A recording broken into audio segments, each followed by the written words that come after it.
Subscribe करिए हमारे channel target UP TET CTET को और बेल आइकन को दबाइए। हेलो दोस्तों, मैं आनंद स्वागत करता हूं आप सभी का आपके अपने channel target UP TET CTET में। दोस्तों, इस क्लास में हम लोग देखने वाले हैं आपके डीएलएड फोर्थ सेमेस्टर के मैथ का जो 2018 में पेपर हुआ था उसके पूरे हल को, पूरा एक एक क्वेश्चन हम लोग सभी जितने आपके 5 बहुविकल्पी प्रश्न हैं और अतिलघुत्तरीय प्रश्न और लघुत्तरीय प्रश्न सभी को हम लोग इस क्लास में देखने वाले हैं और पूरा सॉल्व करेंगे, समझेंगे कैसे किसका हल क्या सही सही आएगा। ठीक है, तो बने रहिएगा। और डीएलएड फोर्थ सेमेस्टर पूरा क्लास के माध्यम से मैंने आपको पढ़ा दिया है। जो भी क्लासेस ली हैं मैंने हैंड रिटन नोट्स के माध्यम से ली हैं। वो सारी थ्योरीज जो भी होती हैं, जो फॉर्मूलेस होते हैं, मैं आपको लिखा दिया मैंने। और जो भी जितने भी तरीके के प्रश्न आपके सभी चैप्टर्स में बनते हैं वह सभी मैंने आपको करा दिया है। और आपके प्रीवियस ईयर क्वेश्चन पेपर भी मैंने करा दिए हैं और मॉडल पेपर भी मैं आपको कराऊंगा। ठीक है, और एक मास्टर क्लास की वीडियो मैंने बनाई है जिसमें आप पूरा सिलेबस एक ही क्लास में पढ़ सकते हैं। ठीक है, तो सभी चीजें चैनल पे उपलब्ध हैं आपके लिए। नीचे आपको डिस्क्रिप्शन में लिंक मिल जाएगा, वहां से जाकर के आप यहाँ नीचे देख सकते हो। ठीक है, नीचे डिस्क्रिप्शन में आपको लिंक मिल जाएगा। मैथ के सामने की लिंक आप क्लिक करोगे तो आपको सभी गणित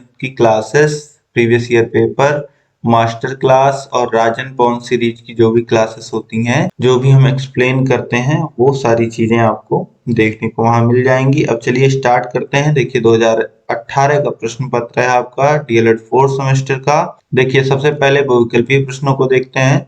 प्रश्न संख्या 1 है cot 30/tan45। अब सबसे आसान तो tan 45 होता है। देखिए tan 45 का मान कितना होता है, 1 होता है। और cot जैसा कि आपको पता है cot क्या होता है, tan का उल्टा होता है। tan 30 क्या होता है, 1/√3। तो cot 30 क्या होगा, cot 30 की वैल्यू होगी √3।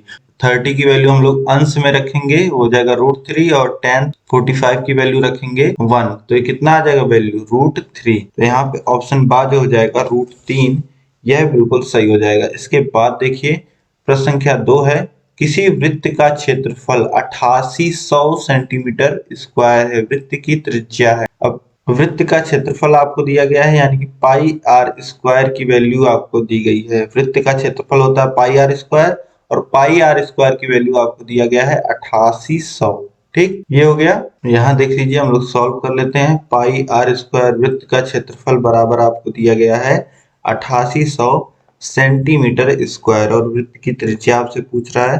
तो पाई की वैल्यू हम लोग कितना जनरली लिखते हैं, 22/7, और गुणे आर स्क्वायर बराबर है 8800 के।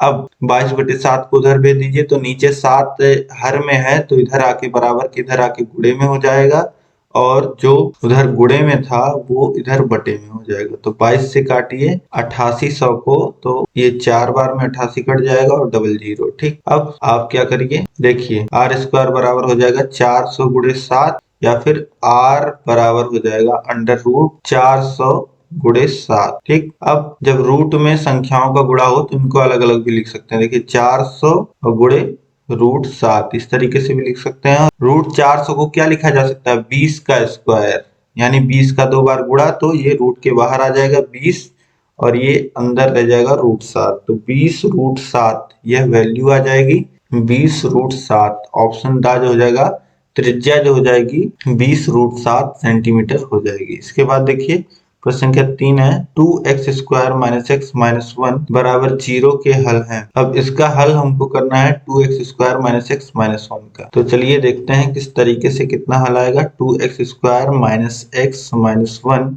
बराबर 0। ठीक, अब इसका जब गुणनखंड करेंगे तो a इंटू सी करेंगे। a की वैल्यू देखिए 2 है, b की वैल्यू है -1 और c की वैल्यू है -1। a इंटू सी कितना आएगा, -2 आएगा।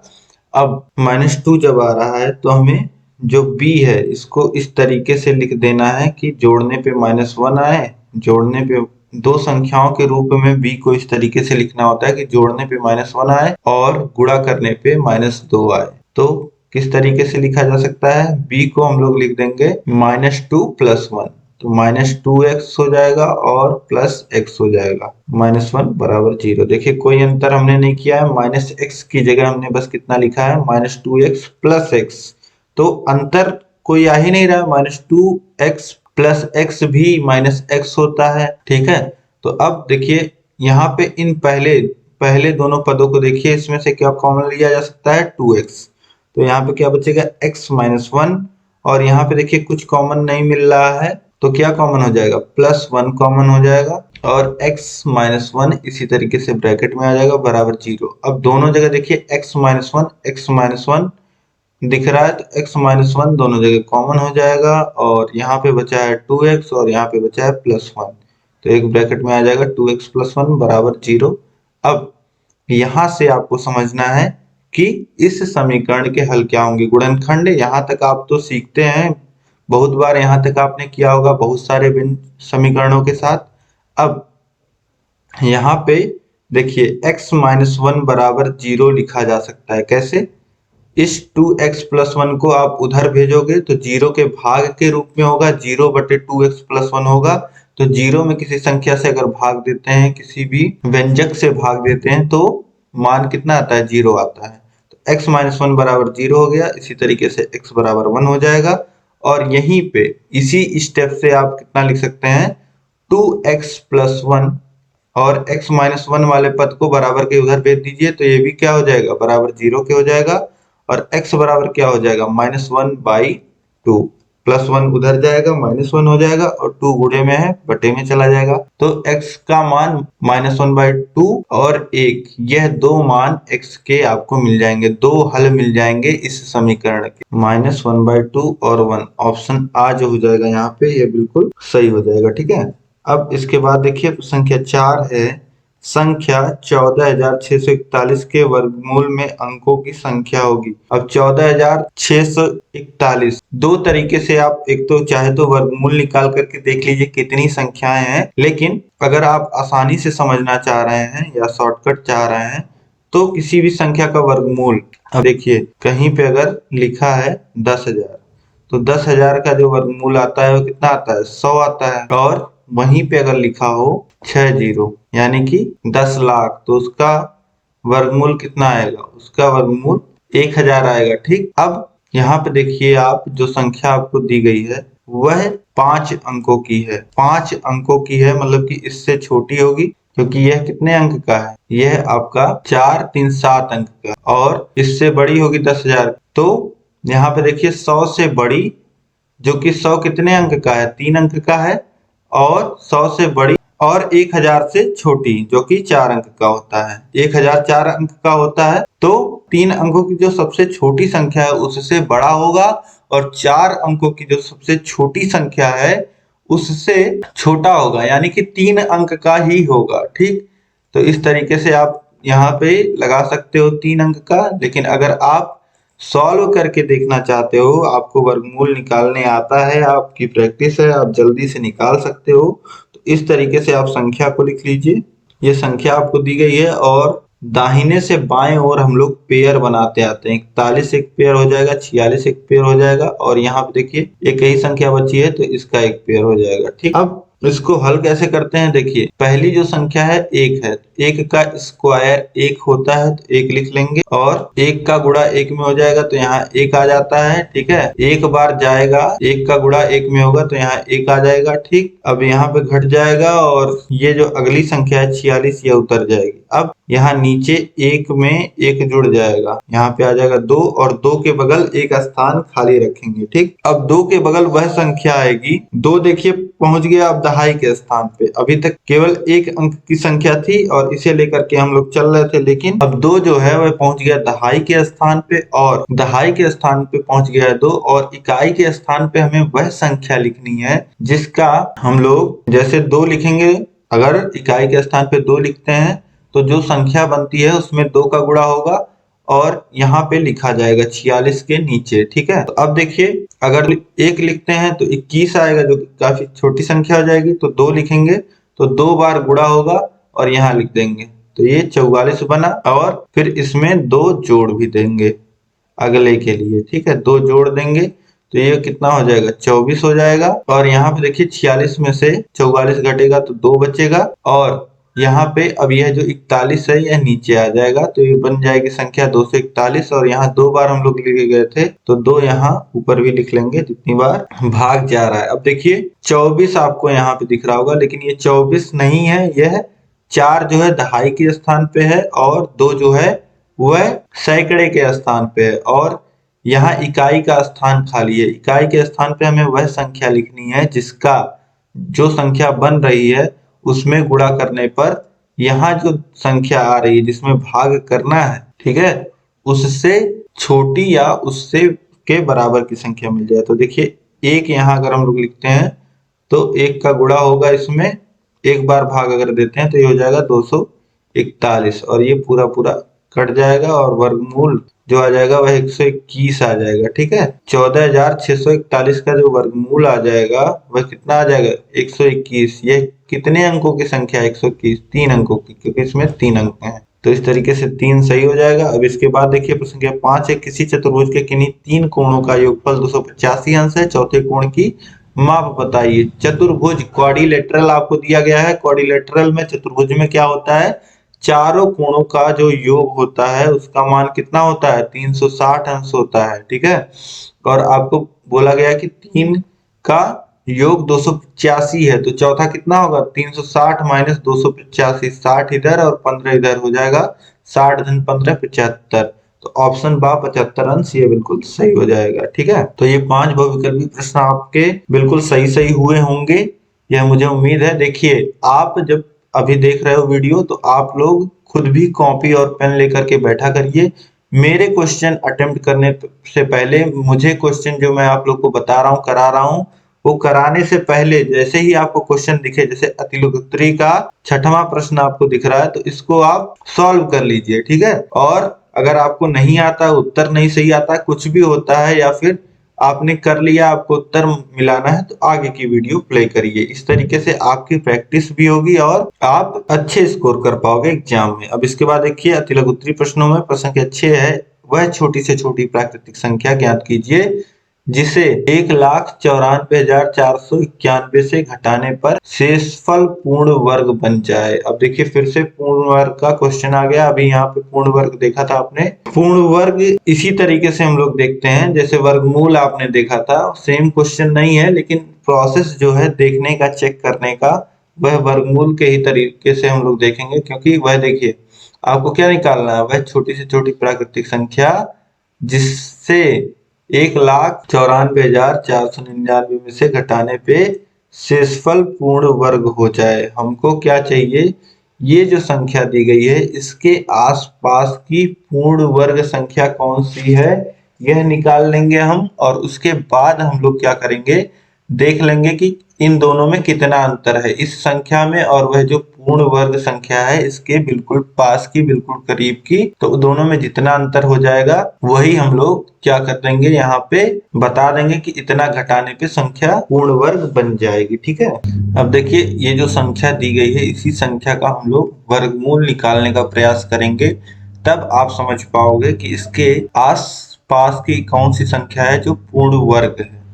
अगर वह संख्या हमको समझ में आ गई कि कौन सी संख्या पूर्ण वर्ग है तो हम देख लेंगे कि दोनों में अंतर कितना है, इस संख्या में और इसके आसपास वाली पूर्ण वर्ग संख्या में, और वही अंतर क्या हो जाएगा हमें यहाँ पे बताना है उत्तर में। तो चलिए देख लेते हैं। देखिए इस तरीके से आप रेखाएं खींच लीजिए और हमें जो संख्या दी गई है वो कितनी दी गई है 1,94,491।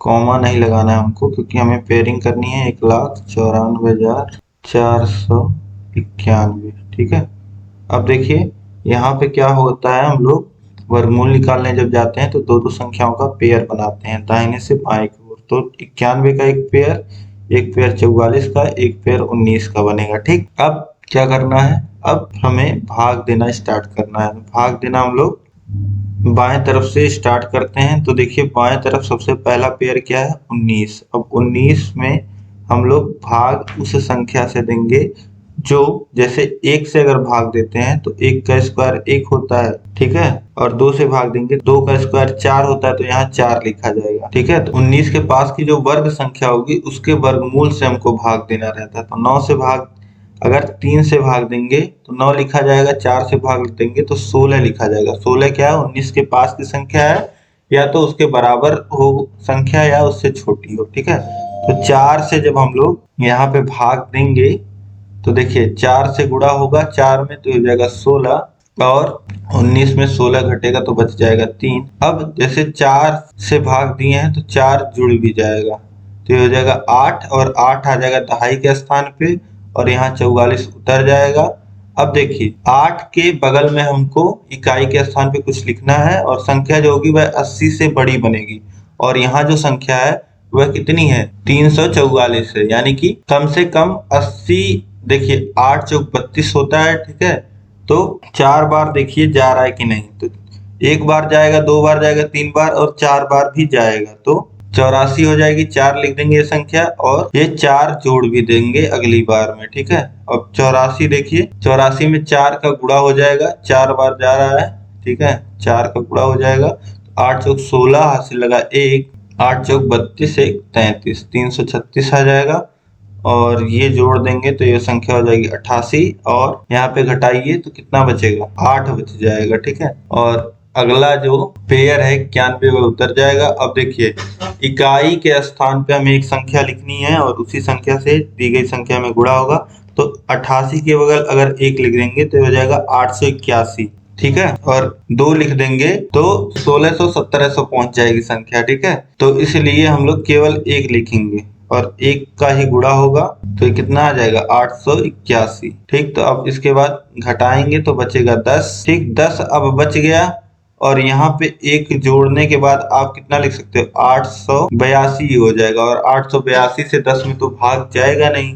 अब संख्या छोटी पड़ गई तो ये जो हो गया यह कितना हो गया, यह हो गया शेषफल हो गया, भाग देने के बाद बचा हुआ फल। और यह जो होता है आपका यह वह संख्या निकल के आती है जो करीब की पूर्ण वर्ग संख्या बनेगी, ठीक है, या भागफल भी कह सकते हैं आप, लेकिन ये भागफल नहीं, ये वो संख्या निकल के आती है जो वर्गमूल होती है, ठीक है। लेकिन अब ये जो संख्या है 441 यह इसकी वर्गमूल नहीं है, जो संख्या दी गई है इसका वर्गमूल नहीं है क्योंकि यहाँ पे शेषफल बच गया। तो वर्गमूल कौन सी संख्या होगी, जितना शेषफल बचा है वह अगर आप घटा दोगे तो जो संख्या आपको प्राप्त होगी वह कितनी होगी, वह पूर्ण वर्ग संख्या प्राप्त होगी। यानी कि यह संख्या अगर 1,94,481 अगर होता तो यह संख्या क्या होती, यह संख्या पूर्ण वर्ग होती, यानी कि 10 घटाने पे हमें क्या मिल जाएगा, यह संख्या पूर्ण वर्ग संख्या मिल जाएगी। तो में से इस संख्या में से 10 घटाने पर आपको क्या मिल जाएगा, 10 घटाने पे आपको पूर्ण वर्ग संख्या मिल जाएगा, ठीक है। इस तरीके से आप लिख दोगे, यह हो जाएगा आपका उत्तर। अब इसके बाद अगला प्रश्न हम लोग देखेंगे x² - x - 6 का गुणनखंड कीजिए। तो गुणनखंड करना बहुत ही आसान, मैंने आपको बताया अभी, और x² - x - 6 का गुणनखंड करना है आपको x² - x - 6। तो अब यहाँ पे कुछ नहीं करना है, a इंटू सी कितना है -6 है और b की वैल्यू कितनी है -1 है। अब जोड़ने पे -1 आना चाहिए, गुणा करने पे -6 आना चाहिए। b को ऐसे दो पदों में तोड़ना है तो देखिए x² और -3x धन 2x -6, ठीक है, 3 और 2 का -3 और +2 का गुणा करोगे तो -6 आएगा और जोड़ दोगे तो -1 आ जाएगा। तो इस तरीके से -x को हमने कितना लिख दिया -3x धन 2x। अब पहले दो पदों में देखिए x कॉमन होगा तो कितना यहाँ पे बचेगा x और यहाँ पे बचेगा -3, फिर यहाँ पे 2 कॉमन ले लीजिए, धन 2 कॉमन आएगा तो x -3 बचेगा। अब दोनों जगह x -3 कॉमन ले लीजिए, यहाँ पे बचा हुआ x यहाँ लिखा जाएगा +2 यहाँ लिखा जाएगा, ठीक। तो इस तरीके से 2 ब्रैकेट में आ जाएंगी संख्याएं गुणनखंड के रूप में, गुणनफल के रूप में। तो ये कितना आ जाएगा, यही गुणनखंड हो जाएगा x -3 और x धन 2। अब इसके बाद हम लोग अगला प्रश्न देखते हैं। देखिए प्रश्न संख्या 8 है, sec 30 - 2 cot 45 plus -4/√3 sin 30 plus 2 cos 0 degree का मान ज्ञात कीजिए। इसका मान हमको बताना है। तो बस आपको सभी मान जो होते हैं, ट्रिग्नोमेट्रिक रेशियोज जो होती हैं, वह आपको पता होना चाहिए। यहाँ पे आप आसानी से सॉल्व कर सकते हैं। चलिए देखते हैं किस प्रकार से सॉल्व होगा, कितना आएगा। देखिए जो आपको दिया गया है वह दिया गया है sin 30 degree - 2 cot 45 degree plus -4/√3 sin 30 degree plus 2 cos 0 degree. यही आपके क्वेश्चन में दिया गया है। देखिए sin 30 degree - 2 cot 45 plus -4/3 sin 30 plus 2 cos 0 degree. अब सभी जो यहाँ पे पद यूज हुए हैं इन सभी का आप मान जानते होंगे। साइन 30 का जो मान होता है वो कितना होता है, ये साइन आपको नहीं दिया गया है, देखिए सेक दिया गया है, ठीक है। तो यहाँ पे आप सबसे पहले तो सेक कर लीजिए, सेक 30। अब देखिए सेक 30 का जो मान होता है वह होता है 2/√3, ठीक। अगर सेक 30 का मान आपको नहीं पता है तो कॉस 30 का उल्टा होता है, ठीक है। सेक 30 को 1/cos30 लिख सकते हैं और 1/cos30 की वैल्यू कितनी होती है, √3/2, और ये 2 का गुणा ऊपर होगा तो 2 ऊपर आ जाएगा, तो 2/√3। इस तरीके से इसका मान हमने लिख लिया सेक 30 का। अब देखिए इसके बाद है -2cot45, तो -2 इंटू cot45 की वैल्यू 1, cot45 की जो वैल्यू होती है वो कितनी होती है, 1 होती है, ठीक है। अब फिर प्लस -4/√3 है, -4/√3 है। तो अब देखिए यहाँ पे अंश में है, ठीक है, -4/√3 का गुणा हो रहा है साइन 30 में, तो साइन 30 की वैल्यू कितनी होती है, 1/2 होता है। फिर plus 2 cot 0 degree, cot 0 degree की वैल्यू कितनी होती है, 1 होती है, ठीक है। तो अब ये हो गया। अब इसके आगे देखिए 2/√3 -2 प्लस क्या, ये 2 से ऋण 4 कटेगा तो ऋण 2 बचेगा और ऋण 2 का गुणा होगा धन में, तो ये हो जाएगा ऋण 2/√3। धन जो होगा ऋण हो जाएगा क्योंकि यहाँ अंश में ऋण था। अब फिर +2। अब तो देखिए यहाँ पे -2 है, यहाँ पे +2, ये दोनों 0 हो जाएंगे और यहाँ पे 2/√3 है और यहाँ पे -2/√3 है, यह दो सब आपस में 0 हो जाएंगे। वैल्यू कितनी आ जाएगी, 0 आ जाएगी, इसका मान 0 आ जाएगा। इसके बाद देखिए प्रश्न संख्या 9 है, 2 सिक्कों को उछालने पर क्या परिणाम प्राप्त होंगे। तो 2 सिक्कों पे को एक साथ जब उछाला जाता है तो मान लेते हैं पहले सिक्के पे हेड आ गया तो दूसरे पे टेल आ गया, ऐसा हो सकता है। या फिर पहले पे टेल आ गया दूसरे पे हेड आ गया, ऐसा हो सकता है। या फिर दोनों पे हेड आ जाए, ऐसा हो सकता है। या फिर दोनों पे टेल आ जाए, ऐसा हो सकता है। यही 4 पॉसिबिलिटीज बनती हैं अगर 2 सिक्कों को एक साथ उछाला जाता है। इसके अलावा कोई 5वीं पॉसिबिलिटी, कोई 5वां चीज नहीं हो सकता है। इन्हीं 4 चीजों में से कोई एक चीज होगा। आप चाहें तो सोच करके देख सकते हैं, करके देख सकते हैं। इसके बाद देखिए प्रश्न संख्या 10 है, किसी शंकु की तिरछी ऊंचाई 21 सेमी, त्रिज्या 8 सेमी, शंकु का वक्र पृष्ठ ज्ञात कीजिए। शंकु का जो वक्र पृष्ठ होता है उसका जो फॉर्मूला होता है वह क्या होता है, πr/l, pi into R into L.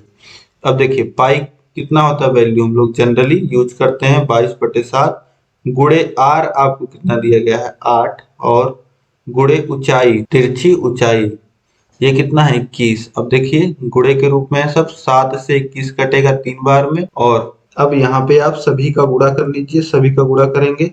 अब 8 का गुणा 22 में कर लीजिए पहले, तो 8 दूनी 16, हाथ से लगाए, फिर 8 दूनी 16, 1 17, 176 गुणे 3 हो जाएगा। 3 का गुणा देखिए होगा 6 में, तो 6 त्रिक 18 के 8, हाथ से लगा 1 और 7 त्रिक 21 और 1 22 हो जाएगा, ठीक। 22 का 2 लिख देंगे, हाथ लगेगा 2 और 3 एक नम 3 और 2 कितना हो जाएगा 5, 528 सेंटीमीटर में सब वैल्यू दिया है। तो वक्र पृष्ठ है, यह क्या होता है, क्षेत्रफल के रूप में होता है। तो कितना आएगा 528 सेंटीमीटर स्क्वायर या वर्ग सेंटीमीटर आप लिख सकते हैं। इसके बाद देखिए प्रश्न संख्या 11 है, क्यूब रूट ऑफ, देखिए यहाँ पे रूट का साइन लिखा है और उसकी घात 3 है, मतलब कि यह क्यूब रूट है। मतलब ऐसी संख्या आपको बताना है जिसका 3 बार गुणा करने पे 343 आता हो। तो ऐसी संख्या क्या होती है 7, 7 का क्यूब 343 होता है, ठीक। तो 7 आ जाएगा। और यह आपको बताना है ऐसी संख्या जिसका वर्ग 576 होता है। तो 24 गुणे 24 लिख सकते हैं, 24 का वर्ग होता है। तो अब देखिए यह कितना आ जाएगा 7 और यह आ जाएगा 24, तो 7 में गुणा होगा 24 का, तो 7 से गुणा करिए 24 में, 7 चौक 28 के 8, हाथ से लगा 2, 7 दूनी 14 और 2 16, तो 168 आ जाएगा इसको सरल करने पे मान, ठीक है। तो यहाँ पे अति लघुत्तरीय प्रश्न भी आपके समाप्त होते हैं। 6 प्रश्न आपके अति लघुत्तरीय आपने देख लिए। अब इसके बाद हम लोग देखते हैं लघुत्तरीय प्रश्नों को। अब इसके बाद देखिए लघुत्तरीय प्रश्न है, प्रश्न संख्या 12। आप देखिए निम्न चित्र में O जो है वह वृत्त का केंद्र है, ABCD एक चक्रीय चतुर्भुज है। यदि कोण ADC की माप जो है वह 140 अंश हो तो कोण BAC ज्ञात करना है। देखिए आपको कोण ADC दिया गया है 140 अंश, यह जो कोण है वह आपको दिया गया है 140 अंश है, और आपको BAC ये जो कोण है BAC इसका मान आपको निकालना है। ठीक है, तो ये कैसे आप निकालेंगे, यहाँ पे देखिए चित्र के माध्यम से आप देखिए, यह एक वृत्त है, वृत्त पे एक चतुर्भुज बना है ABCD। ठीक, ये आप देख पा रहे हैं। अब चतुर्भुज जो है वह चक्रीय चतुर्भुज है, और चक्रीय चतुर्भुज की प्रॉपर्टी होती है, नियम होता है कि उसके सम्मुख कोणों का जो योग होता है वह 180 अंश होता है।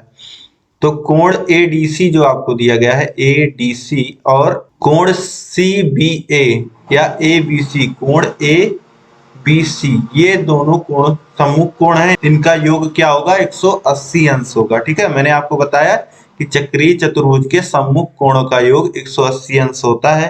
ठीक, तो ADC हमें पता है 140 अंश है, और कोण ABC यह कितना अंश आ जाएगा 180 माइनस 140 यानी कि 40 डिग्री आ जाएगा।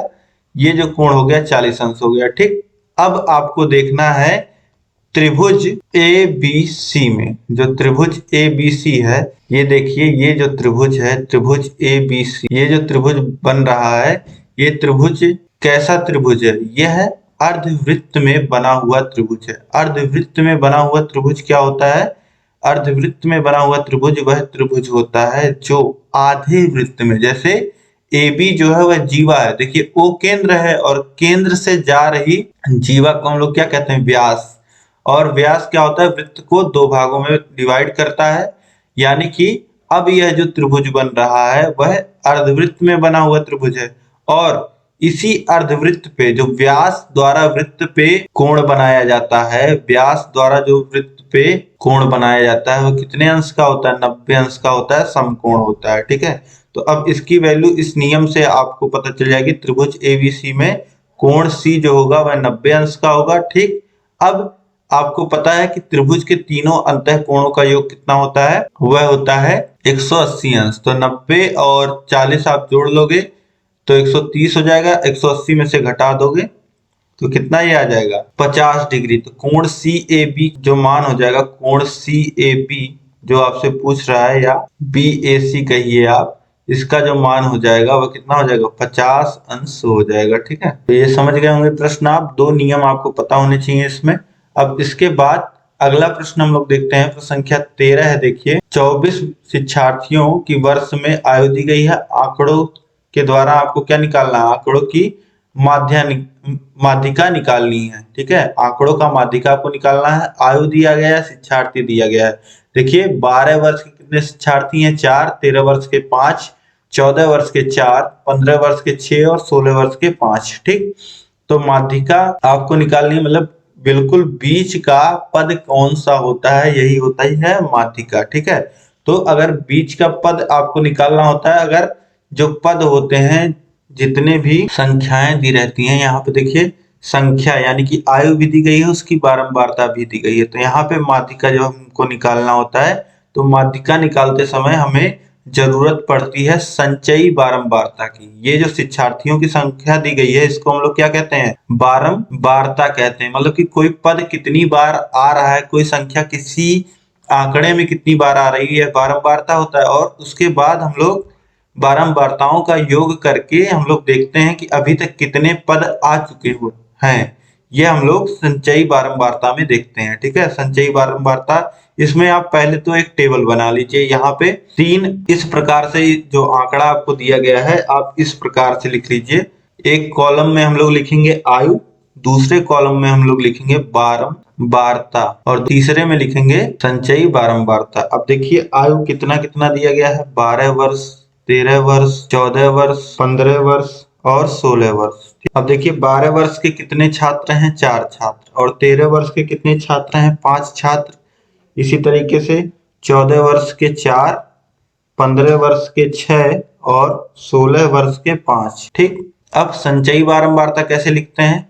तो देखिए जो बारंबारता दी गई है, पहले बारंबारता को ऐसे लिख लीजिए 4, फिर उसके बाद ये जो 4 आपको मिला इसमें आप जोड़िए अगली बारंबारता को। तो 4 में 5 जोड़ेंगे तो ये हो जाएगा 9, फिर 9 में जोड़ेंगे अगली बारंबारता को और उसके सामने लिख देंगे, तो 9 4 13, फिर 13 में जोड़ेंगे अगली जो बारंबारता है 6 और उसके सामने लिख देंगे 18। देखिए 13 में 6 जोड़ेंगे तो कितना हो जाएगा? 19 हो जाएगा।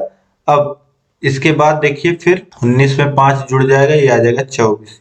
ठीक है, यही इसका योग भी आएगा। आप इसको बारंबारता को जोड़ोगे तो कितना आएगा? 24 आएगा। ठीक, तो ये एक तरीके से अभी तक कितनी संख्याएं आ चुकी हैं, संचयी बारंबारता ये दिखाता है। अब देखिए जो बारंबारता है वह 24 है, जो कि एक सम संख्या है। तो सम अगर संख्याएं है तो माध्यिका का अलग सूत्र लगता है, और अगर विषम संख्याएं रहती हैं तो माध्यिका का अलग सूत्र लगता है। अगर बारंबारता सम है तो देखिए जो माध्यिका का सूत्र होता है वह होता है 1/2 और ब्रैकेट में n, मतलब कि ये बारंबारता का योग n/2वें पद का मान धन n/2 धन 1 इस पद का मान, ब्रैकेट बंद। अब यही सूत्र यहाँ पे लगेगा। देखिए n का मान है 24, ठीक है, तो n/2 कितना आ जाएगा?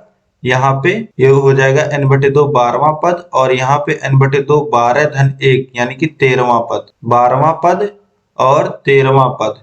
ठीक, और बाहर है 1/2, ये इसी तरीके से लिख लेंगे।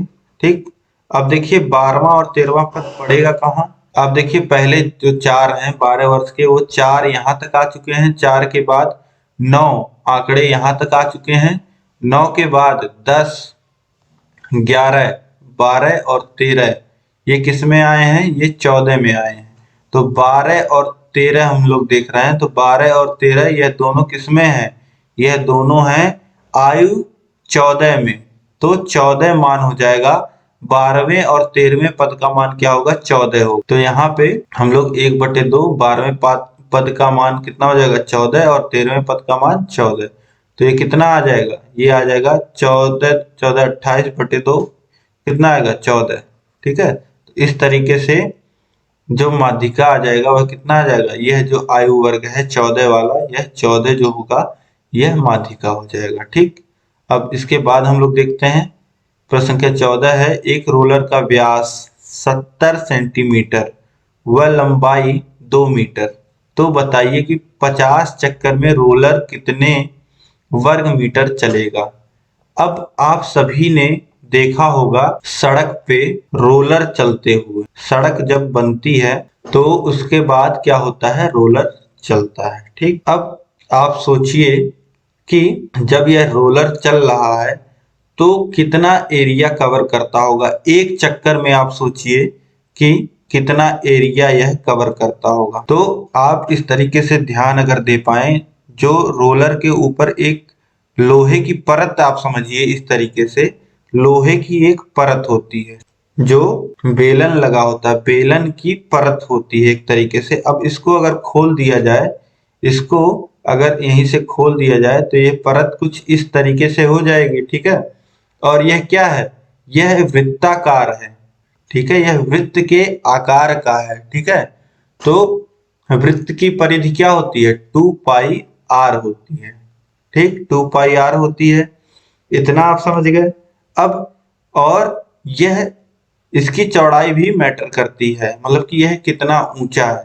ठीक है, जैसे आप इस तरीके से समझिए कि सिलेंडर आप लुढ़का रहे हैं। ठीक है, सिलेंडर, एक सिलेंडर लेकर के आप लुढ़का रहे हैं, एक बेलन लेकर के आप लुढ़का रहे हैं, तो एक बार जब यह घूमेगा तो 2πr दूरी तय करेगा। यह आप समझ पा रहे होंगे।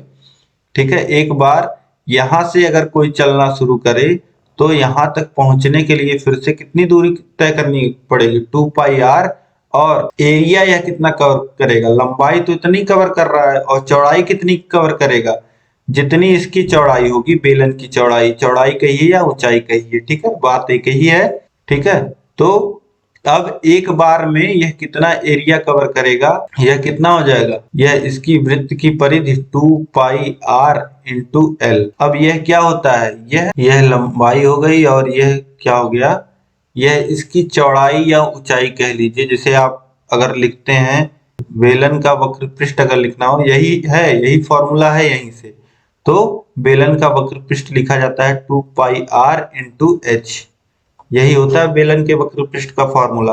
तो जितना उसका पृष्ठ होगा, जितना उसका क्षेत्र होगा, जितना वक्र पृष्ठ क्या होता है, इसका क्षेत्रफल होता है पूरा। जो एक बेलन होता है, इसको अगर एक मान लेते हैं एक लोहे की चादर से बनाना हो तो कितने क्षेत्रफल की लोहे की चादर लगेगी, उसी के क्षेत्रफल के बराबर होता है। तो बेलन का वक्र पृष्ठ, अब आप समझ पा रहे होंगे कि यही जो क्षेत्रफल है यह एक चक्कर में इतना क्षेत्रफल इस रोलर द्वारा तय किया जाएगा। ठीक है, एक रोलर द्वारा इतना एक चक्कर में 2 पाई r इंटू लंबाई l ले लीजिए, इतना एरिया कवर किया जाएगा। और 50 चक्कर में अगर बात करें तो 50 गुणे 2 पाई r l। ठीक, ये हो जाएगा।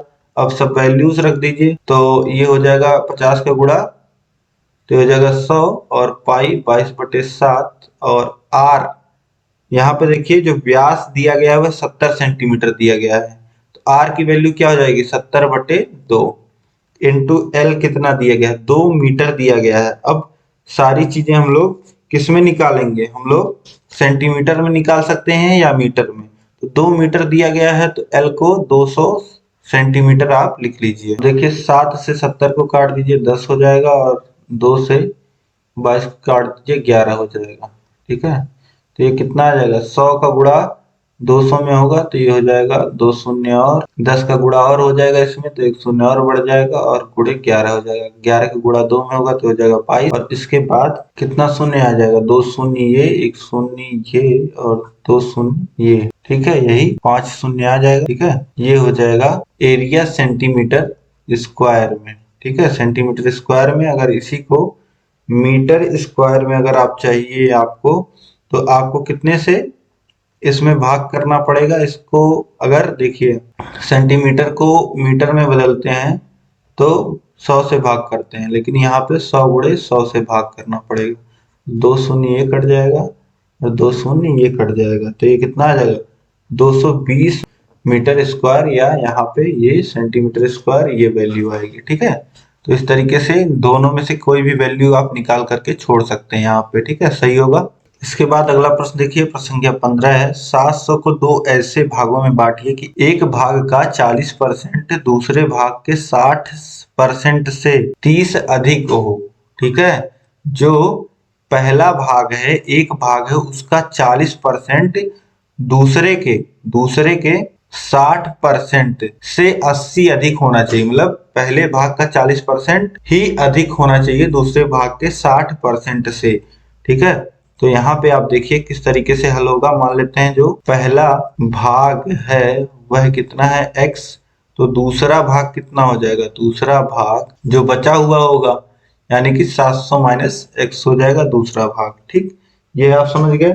अब इसके आगे आपसे प्रश्न में क्या कह रहा है कि पहले भाग का 40% यानी कि x का 40%, यह कितना अधिक है, यह दूसरा जो भाग है उससे 80 अधिक है। दूसरे भाग के 60% से, दूसरे भाग के 60% से 80 अधिक है। ठीक है, अगर 80 अधिक है, अगर 80 इसी में जोड़ दें तो दोनों आपस में 80 अधिक है, यानी कि 80 यहाँ अगर घटा दें तो दोनों बराबर आ जाएंगे। ठीक है, या फिर इस तरीके से x का 40% यानी कि x गुणे 40/100, x का 40% का मतलब यही होता है x गुणे 40 कर दीजिए और प्रतिशत जहां है वहां 1/100 कर दीजिए। ये हो गया, इस तरीके से इक्वेशन बन गया। यही आपको समझना था, यही आपको बनाना सीखना था, इतना ही आपको सीखना था। बाकी आगे तो आप सॉल्व कर ही लोगे 60/100।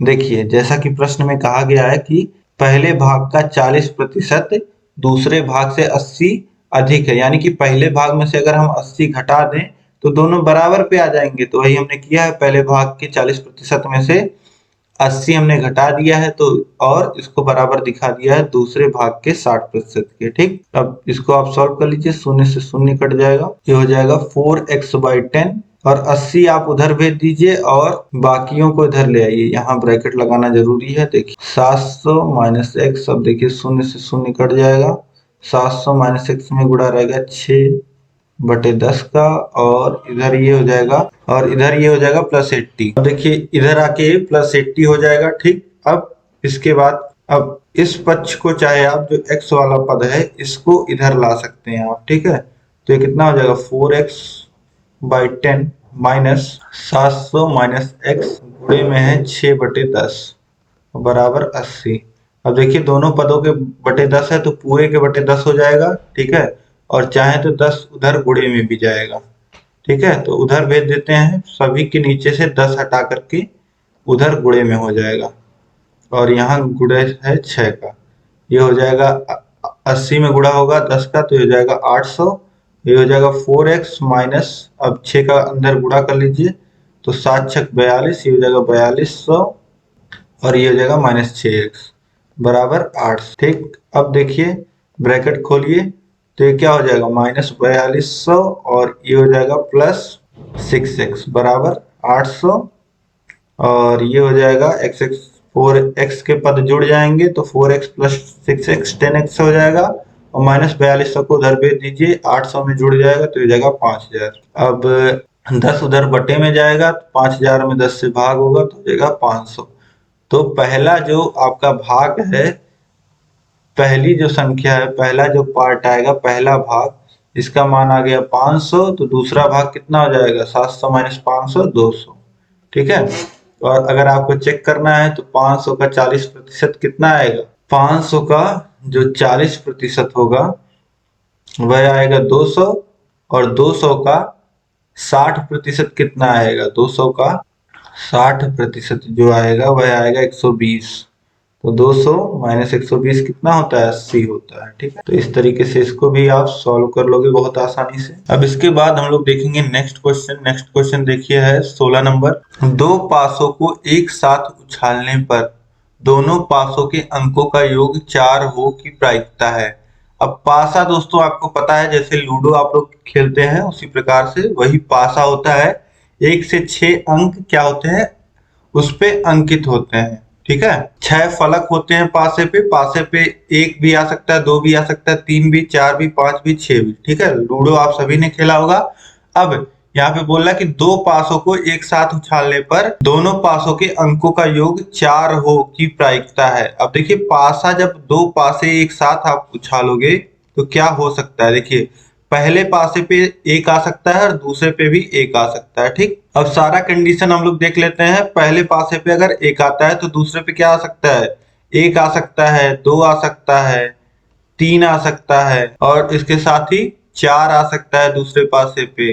पहले पे अगर 1 आ रहा हो तो दूसरे पे 1 से लेकर के 6 तक कोई भी अंक आ सकता है। इसी तरीके से अगर पहले पासे पे 2 आ रहा हो तो दूसरे पासे पे 1 से लेकर के 6 भी कुछ भी आ सकता है। ठीक है, इसी तरीके से ये आप समझ पा रहे होगे कि अगर पहले पासे पे 2 आए तो दूसरे पे कुछ भी आ सकता है, 1 2 3 4 5 6। तो सभी पॉसिबिलिटीज यहाँ हम लोग लिख रहे हैं, जो जो आ सकता है सब कुछ आप यहाँ पे लिख लीजिए। जैसे पहले पासे पे अगर 3 आ रहा हो तो दूसरे पे क्या आ सकता है, दूसरे पे 1 2 3 4 ये सारी चीजें आ सकती हैं। तो सब कुछ यहाँ पे हम लोग लिख ले रहे हैं। ठीक, इसी तरीके से अगर पहले पासे पे 4 आ रहा हो तो दूसरे पासे पे क्या आ सकता है, 1 2 3 4 5 6, 1 2 3 4 5 और 6। अब इसके बाद देखिए अगर पहले पासे पे 5 आ रहा हो तो दूसरे पासे पे क्या आ सकता है, 1 2 3 4 5 और 6। ये सब आप समझ पा रहे होंगे। ठीक है, सोच के देखिए, थोड़ा सा आप थोड़ा सा सोचोगे तो आपको समझ में आ जाएगा कि यहाँ पे हम लोग पॉसिबिलिटीज देख रहे हैं क्या क्या आ सकता है। अगर दो पासों को एक साथ उछाला जाए तो क्या क्या हो सकता है। अब यहाँ पे देखिए सभी पॉसिबिलिटीज हमने देख ली कि पहले पासे पे अगर 1 आ रहा हो, ठीक है, देखिए दूसरे पासे की भी पॉसिबिलिटीज इसमें कवर हो गई और पहले की भी पासे की, और जितनी पॉसिबिलिटी आप दो पासा फेंकोगे तो इसके अलावा ये जो 6 6 12 6 18 6 24 6 30 और 6 36, ये 36 चीजें ही हो सकती हैं अगर आप दो पासों को फेंकोगे तो यह 36 तरीके हैं जो दोनों पासों पे आप दिख सकते हैं। दोनों पे एक दिख सकता है, दोनों पे दो दो दिख सकता है, दोनों पे तीन तीन भी दिख सकता है, दोनों पे चार चार भी आ सकता है, दोनों पे पांच पांच भी आ सकता है, दोनों पे छह छह आ सकता है, या छह पांच आए या पांच छह आए। ठीक है, तो इस तरीके से कुछ भी आ सकता है। तो यहाँ पे सारी पॉसिबिलिटीज हमने ले ली हैं। अब आपसे प्रश्न में जो कह रहा है कि वह दोनों पासों पे जो अंक आए हैं उनका योग 4 हो, इसकी क्या प्रायिकता है, यह आपसे पूछा जा रहा है। तो आप देखिए कि इस पहले लाइन में आप देखिए कि कब दोनों का ऐसी कौन सी कंडीशन होगी जब दोनों का योग जो होगा वह 4 के बराबर हो। तो यहाँ पे आपको दिख रहा है 1,3, यानी पहले पासे पे 1 आ रहा हो और दूसरे पासे पे 3 आ रहा हो, तो योग क्या होगा, तो योग होगा 4। इसी तरीके से यहाँ पे आप देखिए 2,2 आपको दिख रहा है, पहले में और कोई आपको नहीं मिलेगा इस तरीके से जिसका योग 4 आए। इसी तरीके से आप 3,1 भी आपको मिल जाएगा तीसरे में, और चौथे में देखिए 4 तो सब में है और 4 के अलावा भी संख्याएं हैं, तो 4 से छोटा या 4 आने का तो संभावना ही नहीं यहाँ पे। इसी तरीके से 5 और 6 में देख लीजिए आप, 5 और 6 में भी आपको संख्याएं नहीं मिलेंगी। तो देखिए केवल यही 3 पॉसिबिलिटीज ऐसी हैं जब जो दोनों पासों पे अंक आए उनका योग 4 हो। तो अब देखिए कुल पॉसिबिलिटीज जो हैं वह कितनी हैं, कुल स्थिति। अब देखिए प्रायिकता कैसे हम लोग निकालते हैं, फॉर्मूला क्या होता है प्रायिकता निकालने का, या प्रोबेबिलिटी जिसे हम लोग कहते हैं इंग्लिश में। यह बराबर होता है संभावित स्थितियां बटे कुल स्थितियां। ठीक है, तो संभावित स्थिति कितनी बार ऐसा है कि आएगा, तो 3 बार, और कुल स्थिति कितनी है, 36 है। ठीक है, यहां से देखिए आप कुल स्थिति 36 है और संभावित स्थिति 3 है, तो 3/36, 3 एकन्नम 3 और 3 1 और 2, ये कितना हो जाएगा 1/12। प्रायिकता प्रोबेबिलिटी कितना आ जाएगा 1/12 आ जाएगा। ठीक, तो ये समझ गए होंगे आप। इसके बाद देखिए प्रश्न संख्या 17 है, पार्श्व चित्र में 28 सेमी भुजा का एक वर्ग है, इनमें भुजाओं को स्पर्श करता हुआ वृत्त बना है, वृत्त का क्षेत्रफल ज्ञात कीजिए। अब देखिए यह जो आपको एक वर्ग दिया गया है, वर्ग से टच करते हुए एक सर्कल बना हुआ है इसी वर्ग के अंदर, तो आपसे वृत्त का क्षेत्रफल पूछ रहा है। अब देखिए ये जो टच पॉइंट है यहाँ पे और यहाँ पे, इसको आप मिलाओगे तो यह क्या है, इसकी लंबाई है टोटल 28। ठीक है, यह केंद्र से होके जाएगा O, और इसकी जो लंबाई होगी वो भी 28 आ जाएगी, यानी कि जीवा की जो लंबाई हो जाएगी वह कितनी आ जाएगी, वह 28 आ जाएगी, यानी कि 2r बराबर 28 हो जाएगा व्यास, और r बराबर कितना हो जाएगा 14। अब r 14 आपको मिल गया तो पाई r स्क्वायर एरिया हो जाएगा। वृत्त का क्षेत्रफल आपसे पूछ रहा है तो पाई हो जाएगा 22/7, r स्क्वायर कितना हो जाएगा 14 गुणे 14, 14 का 2 बार। अब 7 से काटिए 14 को, 2 बार में कट जाएगा। अब 2 का गुणा होगा 22 में तो हो जाएगा 44 और गुणे 14, तो 14 चौको 56 के 6 हासिल लगेगा 5, फिर 14 चौको 56 और 5 61, तो आ जाएगा कितना 616 सेंटीमीटर में दिया है, तो सेंटीमीटर स्क्वायर लिख दीजिए या वर्ग सेंटीमीटर लिख दीजिए, दोनों बात एक ही है। तो इस तरीके से यहाँ पे आप वृत्त का क्षेत्रफल आसानी से निकाल सकते हो।